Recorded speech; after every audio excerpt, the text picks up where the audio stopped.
রাজধানীর চীন মৈত্রী সম্মেলন কেন্দ্রে প্রাথমিক ও গণশিক্ষা মন্ত্রণালয় আয়োজিত অনুষ্ঠানে ২১টি ক্যাটাগরিতে প্রাথমিক শিক্ষা পদক ২০২৬ তুলে দেন প্রধানমন্ত্রী তারেক রহমান। আজ রাজধানীর আগারগাঁওয়ে বাংলাদেশ চীন মৈত্রী সম্মেলন কেন্দ্রে তিনি এ পদক বিতরণ করেন।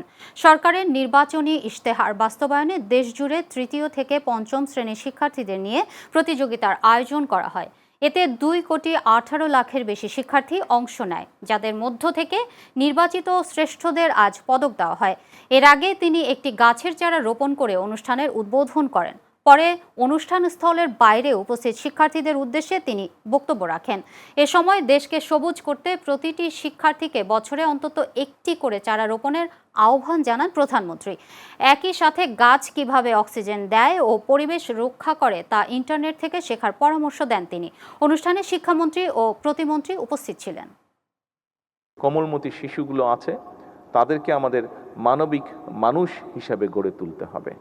আমরা যদি মানবিক মানুষ হিসাবে তাদেরকে গড়ে তুলতে পারি, তাহলেই আমরা মানবিক বাংলাদেশ গড়ার ক্ষেত্রটি রচনা করতে পারব।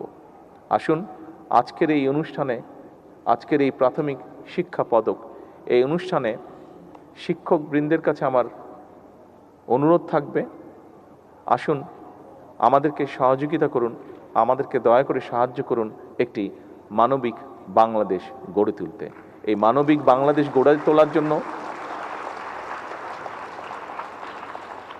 এই মানবিক বাংলাদেশ গড়ে তোলার জন্য যেই সৈনিকদের দরকার, সেই সৈনিকরা কিন্তু আপনাদের কাছে আছে, আপনাদের সামনে আছে। সেই সৈনিকদেরকে আপনারাই নিয়ন্ত্রণ করেন, সেই সৈনিকদেরকে আপনারাই গড়ে তোলার কারিগর।